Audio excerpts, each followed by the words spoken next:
Salam, hər vaxtınız xeyir. Tranzakt SQL dərslərimizin məntiqi operatorlar mövzusunu davam edirik. Bu dərsimizdə all, any, sum və exist məntiqi operatorları ilə qısaca tanış olacaq. Bu operatorlar subquery və ya alt sorğularla istifadə olunur. Alt sorğular mövzusu ilə biz bir qədər irəlidəki dərslərimizdə məşğul olacaq. Bu gün sadəcə olaraq göstərilən operatorların işləmə prinsipi və sintaksisi ilə qısaca da olsa tanış olacaq. Biz sorğu veririk və müəyyən bir nəticə alırıq. Aldığımız bu nəticə bəzi hallarda özü virtual bir cədvəldir. Buna görə də biz bu virtual cədvələ də sorğu verə bilərik. Beləliklə, bir sorğunun daxilində alt sorğular yarada bilərik, yəni sorğuda şərt qoyulanda biz başqa sorğunun nəticəsini şərt kimi qeyd edə bilərik. Bu nə üçün lazım olur? Məsələn, bizə lazım olan məlumat iki ayrı-ayrı cədvəllərdə saxlanılır və bizə bu cədvəllərin bəzi sütunlardakı verilənləri müqayisə etmək lazım olur. Məsələn, işçilər və sifarişlər cədvəllərimiz var və biz ən çox sifarişi olan işçiləri tapmaq istəyirik və s. All operatorunda əsas sorğunun nəticəsi alt sorğunun nəticəsində alınan bütün verilənlərə uyğun gəlməlidir. Any operatorunda əsas sorğunun nəticəsi alt sorğunun nəticəsində alınan heç olmasa bir verilənlərlə uyğun gəlməlidir. Any və sum eyni operatorudur. Sadəcə olaraq sum operatoru standartın operatorudur. Any operatoru isə dialektlərin əlavəsidir. All operatorunun sintaksisinə baxaq. Where şərtindən sonra seçdiyimiz sütunu qeyd edirik. Daha sonra göstərilən müqayisə operatorlarından birini yazırıq. Məsələn, nümunədə göstərildiyi kimi çoxdur operatorunu yazmışıq. Daha sonra all operatorunu və ondan sonra alt sorğunu yazırıq. Burada alt sorğu cədvəlin yalnız bir sütununa verilə bilər. Yəni alt sorğunun nəticəsində biz bir sütundan ibarət virtual cədvəl alırıq. Bu sütundakı verilənlər yuxarıdakı sorğunun nəticəsində yaranmış sütundakı verilənlərlə müqayisə edilir və şərtin tələbləri yerinə yetirilirsə lazım olan məlumatı alırıq. Any və sum operatorların sintaksisi eyni formada yazılır. Exist operatorun sintaksisi bir qədər fərqlənir. Burada where şərtindən sonra heç bir sütun qeyd edilmir və təkcə exist operatoru yazılır. Bu operatorlar ən çox anlaşılmazlıq və çaşqınlıq yaradan operatorlardan biridir. Buna görə də onların işləmə prinsipi ilə daha yaxından tanış olaq ki, gələcəkdə bir qədər asan olsun. Nümunə üzərində baxaq. Burada mən iki sadə cədvəl yaratdım.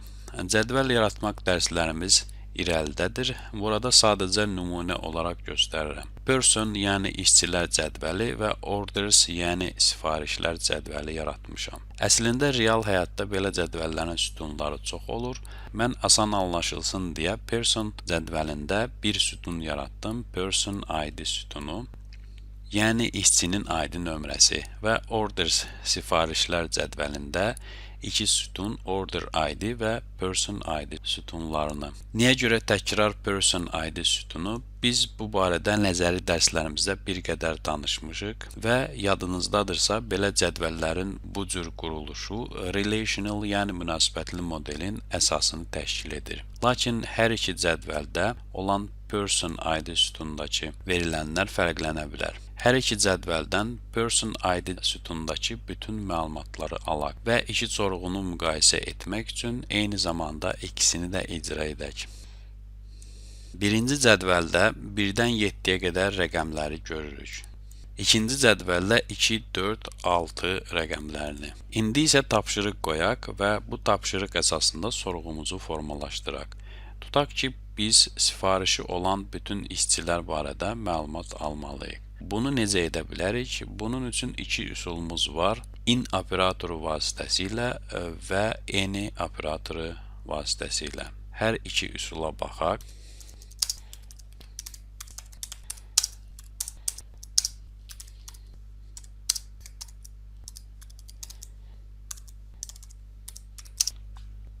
Sorğunu icra edək. Mən nəticədə 2, 4 və 6 rəqəmlərini görürük. Bu sorğunu any operatoru ilə yazaq. Gördüyünüz kimi any operatorun qarşısında hər hansı bir müqayisə operatoru yazılmalıdır. Sorğunu icra edək. Eyni nəticə alırıq 2, 4 və 6 rəqəmlərini. Bu iki sorğu eyni nəticə verir, lakin operatorların işləmə prinsipi fərqlidir. Eyni operatorun işləmə prinsipi belədir. Alt sorğu icra olunur, daha sonra əsas sorğu icra olunur və sonda əsas sorğunun nəticəsi alt sorğunun heç olmasa bir nəticəsi ilə eynidirsə, istədiyimiz nəticəni alırıq. Yəni burada OR operatorun məntiqi istifadə olunur. OR və AND operatorları ilə biz keçən dərslərimizdə tanış olduq. Daha aydın olması üçün belə bir müqayisə edək. Deməli, əsas sorğunun nəticəsi 1-dən 7-yə qədər olan rəqəmlərdir. Alt sorğunun nəticəsi isə 2, 4 və 6 rəqəmləridir. Burada gördüyümüz kimi 2 rəqəmi birinci cədvəldə və ikinci cədvəldə də var. 4 rəqəmi birinci və ikinci cədvəldə də var. 6 rəqəmi birinci və ikinci cədvəldə də var. Qeyd etdiyimiz kimi eyni operatoru OR operatorun məntiqindən istifadə edir. Bunu izah etmək üçün sorğumuzu bu şəkildə yazaq və icra edək. Gördüyümüz kimi eyni nəticə alırıq 2, 4 və 6 rəqəmlərini. Burada biz sadəcə olaraq person cədvəlindəki person ID sütununu, orders cədvəlindəki person ID sütununda olan nəticələrlə müqayisə etdik. Orders cədvəlinin person ID sütununun nəticələri 2, 4 və 6 rəqəmləridir. Buna görə də biz sorğumuzu bu formada yaza bilərik. Deməli, person cədvəlinin person ID sütunu 2-yə və ya 4-ə və ya 6-ya bərabərdirsə, istədiyimiz nəticəni alırıq. Gördüyünüz kimi eyni operatorun qarşısında hər hansı bir müqayisə operatoru yazılmalıdır. Burada biz bərabərdir operatorunu yazmışıq. Bunun əvəzinə çoxdur, azdır operatorlarını da qeyd edə bilərik. Məsələn, azdır operatorunu yazaq və sorğunu icra edək. Nəticədə 1, 2, 3, 4 və 5 rəqəmlərini alırıq. Bunu izah etmək üçün sorğumuzu OR operatoru məntiqi ilə yazaq. Yəni, person ID sütunu 2-dən az və ya 4-dən az və ya 6-dan az olmalıdır. Eyni nəticə alırıq. Çoxdur operatorunu qeyd edək və sorğunu icra edək. 3, 4, 5, 6 və 7 nəticələrini alırıq. Sorğumuzu OR operatoru məntiqi ilə yazaq. Yəni, person ID 2-dən çoxdur və ya 4-dən çoxdur və ya 6-dan çoxdur. Sorğunu icra edək. Eyni nəticə alırıq. Yəni, 2-dən çox olan rəqəmlər 3, 4, 5, 6, 7-dir. 4-dən çox olan rəqəmlər 5, 6, 7-dir və 6-dan çox olan rəqəmlər 7-dir. Həmçinin bu operatorları da istifadə edə bilərik. Çoxdur bərabər. OR operatoru məntiqi ilə yazaq və sorğumuzu icra edək. Eyni nəticə alırıq. Çünki 2 və 2-dən çox olan rəqəmlər 2, 3, 4, 5, 6, 7-dir. 4-ə bərabər və ondan çox olan rəqəmlər 4, 5, 6, 7-dir. 6-ya bərabər və ondan çox olan rəqəmlər 6 və 7-dir. Yadınızda saxlayın, alt sorğularda eyni operator istifadə edildikdə OR məntiqi istifadə olunur. Düzdür, biz sorğumuzu OR operatoru ilə də yazsaq eyni nəticə alırıq. Lakin nəzərə alsaq minlərlə və ya milyonlarla sətirlər olur. Sorğunu bu şəkildə yazmaq məsləhət deyil. OL operatorunun işləmə prinsipinə baxaq. Sorğumuzu bu formada yazaq və icra edək. Nəticədə heç nə almırıq. OL operatorunun işləmə prinsipi belədir. Alt sorğu icra olunur. Daha sonra əsas sorğu icra olunur. Və sonda əsas sorğunun nəticəsi alt sorğunun bütün nəticələri ilə eynidirsə, istədiyimiz nəticəni alırıq. Yəni, burada AND operatorunun məntiqi istifadə olunur. Daha aydın olması üçün belə bir müqayisə edək. Hər iki cədvəldən bütün məlumatları alaq və sorğumuzu AND operatorunun məntiqi ilə yazaq. Yəni, orders cədvəlinin person ID sütunun nəticəsi 2, 4, 6-dır. Buna görə person cədvəlinin person ID sütunu 2, 4, 6 rəqəmləri ilə müqayisə edirik Sorğumuzu AND operatorun məntiqi ilə icra edək. Və gördüyünüz kimi eyni nəticə alırıq. Person ID sütunundakı bütün verilənlər həm 2-yə, həm 4-ə və həm də 6-ya bərabər olmalıdır.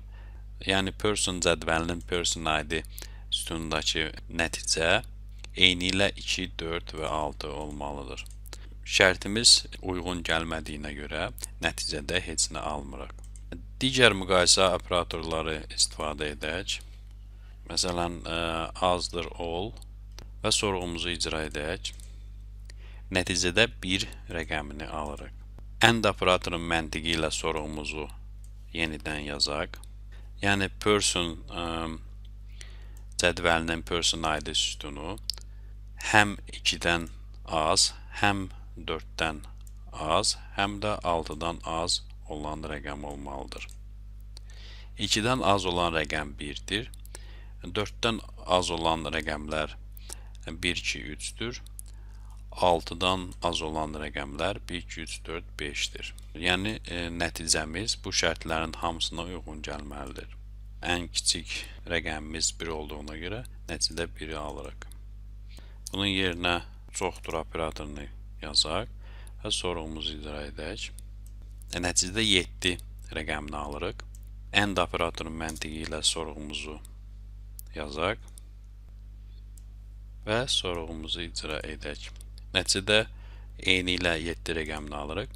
Yəni person cədvəlinin person ID sütunu həm 2-dən çox, həm 4-dən çox və həm də 6-dan çox olan rəqəm olmalıdır. 2-dən çox rəqəmlər 3, 4, 5, 6 və 7-dir.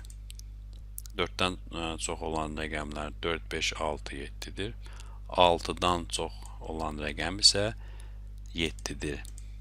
Yəni person cədvəlinin person ID sütunundakı olan 7 rəqəmi. Yadınızda saxlayın, alt sorğularda all operatoru AND operatorunun məntiqi ilə işləyir. İndi isə exist operatoru üçün bir nümunə gətirək. Sorğumuzu exist operatoru ilə yazaq və icra edək. Nəticədə 1-dən 7-yə qədər olan nəticəni alırıq. Exist operatoru alt sorğuda hansısa bir nəticənin olmasını yoxlayır. Əgər alt sorğuda hər hansı bir nəticə varsa, sorğuda istədiyimiz nəticəni alırıq. Bunun əksi not exist şəklində yazılır. Əgər alt sorğu heç bir nəticə vermirsə, bu zaman sorğu icra olunur. Select person ID from orders alt sorğusu nəticə verdiyinə görə əsas sorğumuz heç bir nəticə vermir, çünki məntiqə görə şərtimiz yerinə yetirilməyib. Məntiqi operator mövzusunu burada biz bitiririk və növbəti dərsimizdə müqayisə operatorları barədə danışacağıq. Hələlik bu qədər. Diqqətinizə görə təşəkkür edirəm. Növbəti dərsimizdə görüşənədək.